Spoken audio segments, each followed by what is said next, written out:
Buenas tardes, licenciado. Nosotros somos el grupo número 6, conformado por Delgado Paul, Cabezas Naomi, Marcillo Marjorie y quien les habla Brittany Bell. Hablaremos sobre el tema teoría de conjuntos, fundamentos de organización y clasificación matemática. Los conjuntos son una herramienta que nos permite organizar y clasificar elementos que tienen características en común. Gracias a ellos podemos agrupar objetos, personas o números de manera ordenada para facilitar su estudio y comprensión. Podemos encontrar ejemplos de conjuntos en nuestra vida diaria. Por ejemplo, los estudiantes de un curso forman un conjunto. Las vocales del alfabeto forman otro conjunto y también los números pares pueden considerarse un conjunto. Como podemos ver, los conjuntos están presentes en muchas situaciones cotidianas y nos ayudan a organizar la información de forma más clara.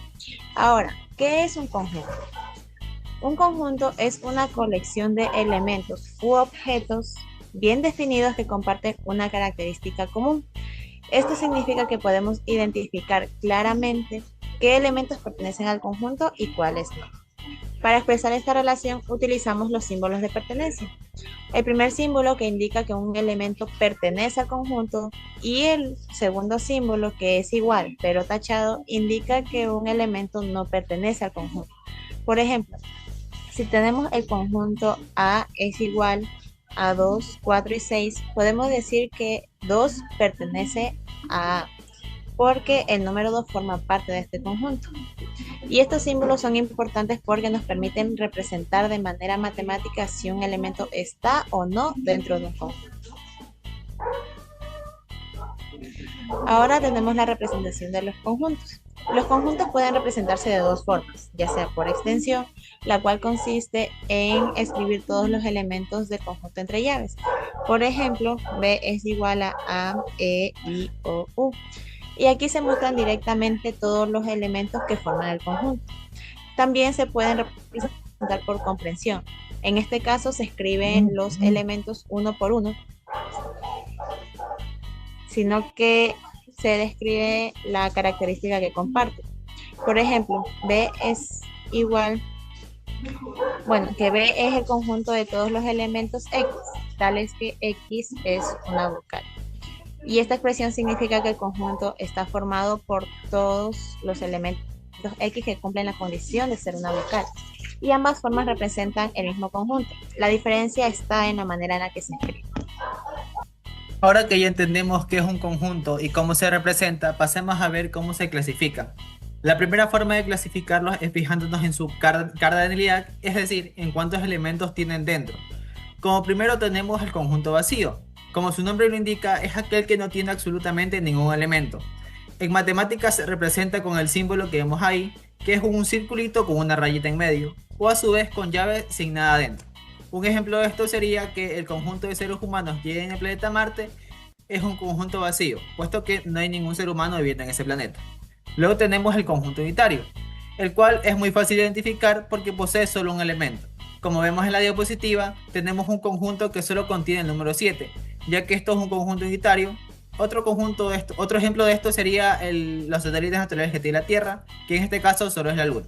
Y por último tenemos el conjunto finito, que, que como su nombre lo indica es algo que tiene fin. Y es una cantidad ilimitada, como el ejemplo que vemos aquí de números del 1 al 4 o el número de estudiantes que están en esta sala de presentación. Luego tenemos los tipos de conjuntos infinito y los puntos iguales. El primero es el conjunto infinito. A diferencia del anterior, aquí la cantidad de elementos es ilimitada, es decir, por más que pasemos la vida contando, jamás terminaríamos. El ejemplo más claro de esto son los números naturales, que se extienden desde el 1, 2, 3, 4, etcétera, etcétera, lo cual representamos con 3 puntos suspensivos. Luego tenemos los conjuntos iguales. Ahora, saliendo un poco de tamaño, introducimos el concepto de conjuntos iguales. Es decir, dos conjuntos que son exactamente iguales, sí, que tienen los mismos elementos, pero su orden cambia. Como podemos ver en el primer conjunto, que es 1, 2 y 3, es igual al conjunto que vemos al lado, que es 3, 2 y 1. En la teoría de conjuntos, el orden no altera la identidad del grupo. Lo único que nos importa es qué elementos están dentro. Y por último tenemos los subconjuntos e inclusión. Habiendo comprendido cómo los conjuntos forman de forma individual, es el momento de dar paso hacia adelante y ver cómo se relacionan entre sí. Primero tenemos el concepto de subconjunto. Decimos que un conjunto es un subconjunto de otro cuando todos y cada uno de sus elementos pertenecen también a un conjunto más grande o de mayor tamaño. Es como una muñeca rusa, por poner un ejemplo, que está una dentro de la otra. Para eso tenemos la simbología que es A está contenido en B, que lo representamos con esa U invertida. Luego tenemos un ejemplo aquí que dice que si tenemos un conjunto A que tiene los números 1 y 2 y un conjunto B más grande con los números 1, 2, 3 y 4, podemos afirmar con total seguridad que A está contenido en B. ¿Por qué? Porque tanto el 1 como el 2 forman parte de B y A es una parte pequeña de todo lo que es el conjunto B. Esto ha sido un concepto de la inclusión, lo cual es fundamental porque nos va a permitir entender las operaciones lógicas y gráficas que veremos a continuación, como el diagrama de Venn. El diagrama de Venn. Bueno, ahora pasamos de una de las herramientas más potentes y visuales de la materia. Los diagramas de Venn son desarrollados por el filósofo y matemático John Venn en el siglo XIX. Estos diagramas son representaciones gráficas que nos permiten estructurar y analizar las relaciones lógicas entre diferentes colecciones de elementos. Como pueden observar en la diapositiva, aquí utilizamos círculos o formas cerradas para delimitar los conjuntos, los cuales se encuentran típicamente contenidos dentro de un rectángulo que representa un conjunto universal. La gran ventaja de este método es su inmediatez visual, la cual nos permite identificar instantáneamente tres escenarios clave. Primero, las zonas de exclusividad, es decir, elementos que pertenecen única y exclusivamente a un grupo. Segundo, las zonas de soplamiento o intersección, donde los conjuntos comparten elementos comunes. Y tercero, los elementos que quedan completamente fuera de ellos, pero siguen dentro de un universo de estudios, en esencia, y transforman la lógica abstracta de un mapa visual de fácil de interpretar. Aquí en las operaciones de conjunto, pues una vez que entendemos cómo visualizar los conjuntos, podemos empezar a operar con ellos. En esta diapositiva nos enfocaremos en las dos operaciones fundamentales de la teoría, la cual es la unión y la intersección. Primero analizamos la unión, que se representa con el símbolo U. Conceptualmente, la unión es un proceso de integración total. Si tenemos un conjunto A y un conjunto B, su unión consiste en unificar absolutamente todos los elementos de ambos o de un nuevo grupo. La única regla escrita aquí es la duplicidad.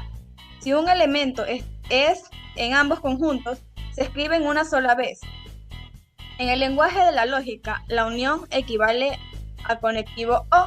Por otro lado, tenemos la intersección, representada por el símbolo N, a diferencia de la unión. La intersección no suma, sino que filtra. Es una operación restrictiva que busca la coincidencia exacta.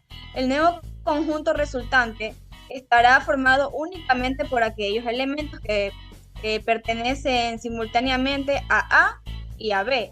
Gráficamente corresponden al área exactamente donde los círculos se cruzan o se superponen. Bueno, en esta lógica proporcional, la interacción equivale al conectivo Y, ya que los elementos deben de cumplir con la condición de estar en un primer conjunto, como también en el segundo. Ahora pasaremos a analizar dos operaciones fundamentales que nos permiten entender la relación de exclusión dentro de una teoría de conjuntos, en la cual se dan la diferencia y el complemento. Y para comprender del todo también se introduce un complemento clave que son los conjuntos universales. Si observamos la tabla, la primera operación es la diferencia, representada con los signos menos, A menos B. A nivel lógico, las diferencias nos dicen: queremos todos los elementos que pertenecen al conjunto A, pero que de ninguna manera están en el conjunto B. Es por así decirlo, una operación de limpieza o filtrado entre dos grupos. En ejemplo práctico, si a nuestro conjunto original le restamos los elementos compartidos con P, nos quedamos únicamente con los elementos 1 y 2. Un ejemplo cotidiano es que si tenemos en A frutas como manzana, pera, naranja, y en el B tenemos frutas como naranja y plátanos, en sí va a quedar A menos B, que sería manzana y pera. La segunda es las operaciones de complemento, que suele detonarse con una pequeña c o con un exponente c, A y exponente c, o una comilla. El complemento representa todo lo que está fuera del conjunto original.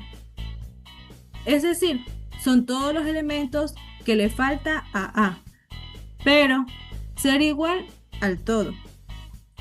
En nuestro ejemplo es el complemento de A. Está compuesto por los elementos 3, 4 y 5. Pero aquí surge una pregunta clave. ¿Afuera de qué? ¿Cómo sabemos que el elemento existe fuera del A? Para que el complemento tenga un sentido necesario, necesitamos obligatoriamente nuestro tercer complemento, que es el conjunto universal, representado con la letra U. El universo es nuestro marco de referencia, define las reglas del juego y nos dice qué elementos existen en nuestro contexto actual. En este caso, nuestro universo son los números 1 y 8. Otro ejemplo cotidiano es que si sabemos de transporte escolar, como bus, bicicleta, taxi, el conjunto universal es todo lo que existe en contexto, todo lo que es forma de transporte. Bueno, por último, los conjuntos son herramientas matemáticas que nos ayudan a organizar, entender qué realidad o de qué manera ordenamos o permite clasificar objetivos o identificar lo que comparten, lo que se diferencia, lo que falta para complementar todas nuestras palabras en un conjunto. Nos enseña a pensar con claridad y representar situaciones cotidianas, como frutas o puede ser cosas de la vida del hogar, o medios de transporte, o entre otras lógicas. Bueno, esto ha sido todo. Muchas gracias.